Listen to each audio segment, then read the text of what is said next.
Hello everyone, in this video we are going to see one of the key component, Azure Storage Account. These are the four items that comes under Azure Storage Account. In blob storage you can store various type of file like PDF file, Excel file or text file, and you can consume it. And file storage you can use it like a shared path. You can connect with your virtual machine, you can place your file from on-premise into cloud. With the table storage you can create table and then you can consume it.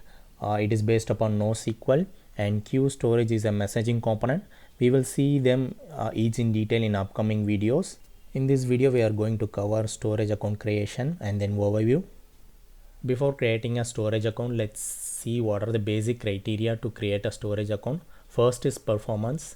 In performance you will have two options to select. One is standard and another is premium. Standard will use magnetic drives, whereas the premium will use solid state drives. Standard with standard performance you can create blob, file, queue and then table.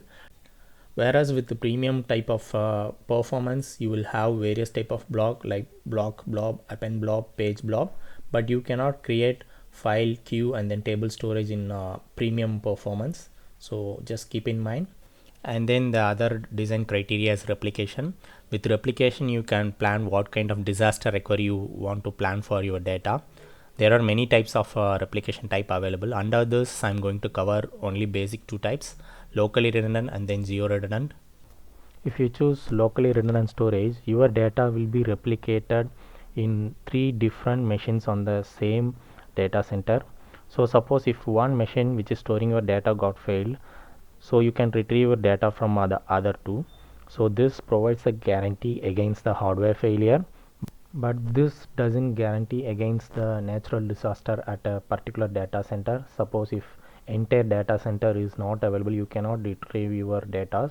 So in that case, if you want to plan for that, go for geo redundant storage. In that your data will be replicated across different data centers in the world. Locally redundant storage is much cheaper than geo redundant storage, so you need to plan based upon the cost too. And then the next design criteria is storage account. You have three options under this. One is general purpose v1 and then v2 and then blob storage. Microsoft generally recommends v2, so v1 and then blob storage are generally the legacy model which is going to get sunset. Let me explain with an example. In one of the project I have created a storage account of version v1, and while trying to create a trigger to this storage account from Azure Data Factory, I couldn't find this storage account because v1 doesn't support these latest features. So it is always recommended to go for version 2 storage account kind. To create a storage account, go to portal.azure.com. Hope you already watched my videos on subscription and then resource group. If not, I request you to watch them again. You can create a storage account from here. So this is recently created one, so it is appearing here, or else just click on this create a resource and then search for storage account. Just select this and then click on create. So select your subscription and then resource group. So if you already have created one, just select from here, or just create a resource group from here itself directly. Provide a resource group name and then click on OK. Just scroll down and then provide a unique storage account name. Yeah, it is available. And then select your location near to your client. So in this case I am selecting Asia Pacific, Central India. And then performance, what are we discussed, so standard and then premium. So if you go for premium, just click on this. Here if you select premium, it will show like only various type of blob are available, file share and then queues won't be available. So in that case I'm going with standard only. And then account kite, you will have various type, always go for the latest one. Other version may have a few disadvantages. And then data replication, which we have already discussed. So based upon your location you will have various options. So here for this location we have three replication types. Let me select a different region. So this time I'm going with East US. So for East US, if you find, you will find many type of data replication available. To know what and all data recovery available to your region, just go to this URL. I will be posting this URL in the comment section, and here you can scroll down and select your region. This will show overall information about your region, so what and all data centers are available and when it was opened. So you will find all this information under this URL. So here also just scroll down to disaster recovery section. Here you will find Azure site recovery and then regional pairing. With this plan what type of disaster management you want to plan for your organization, you can pick it from here. So now navigate back to the portal. I'm just switching back to Central India, Pacific Central India, and just click on networking. Here you will find an option to provide private endpoint. If you have your VPN for your organization, just provide those information over here. And then we have routing.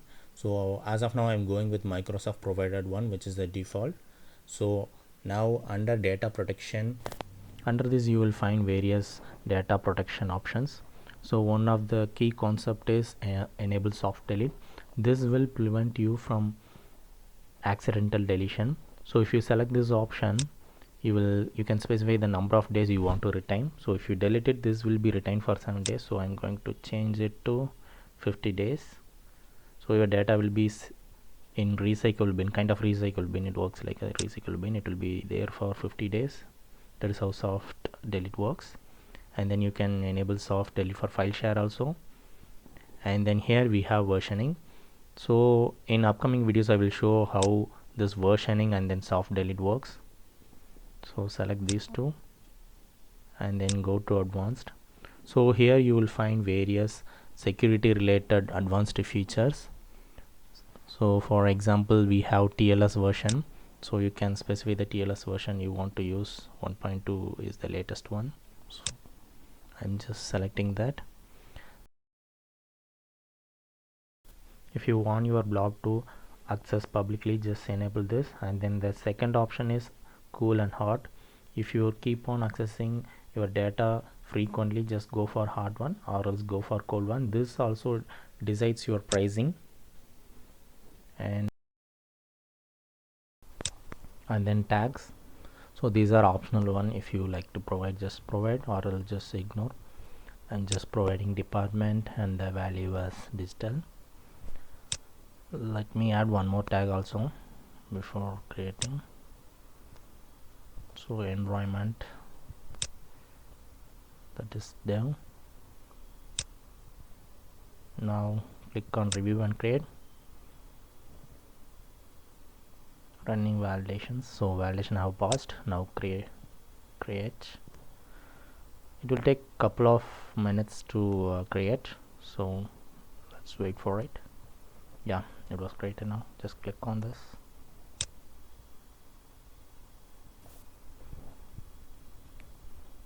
Here you will find the resource group which we have created and then the tag information which we have given. Let me show some key options available here. So access, here you will manage those access, and then storage explorer. This is a preview one. Here you will find what are the blob file you have created, that will appear here. And then access keys, here you will have key 1 and then key 2. So these are basically a connection string for your applications what you want to point. So click on show keys. So this will show your connection string. If you notice here, you will have key 1 and then key 2. So this is for key rotation. Suppose if your application is pointing key 1 connection string and it have been compromised and you have to regenerate it, in that case point all your applications to key 2 connection string and then come back to portal right here. Just click on regenerate, click on yes. This will provide a new connection string. Then point your application back to key 1 connection string. This will help you to regenerate the connection string without any downtime. And then just click on your application. we have selected locally run. If you want to go for geo replication, just select from here and then cross. Here you can specify the cross domain. So if you have any other different domain that you want to allow access, just provide from here. Then let's see what and all available. And one more key concept is shared access signature. So instead of using access keys, you can even connect with shared access signature. In upcoming videos we will see about blob, file storage, queues and table in detail. And that's it. Thank you for watching this video, and I request you to subscribe my channel. Bye bye.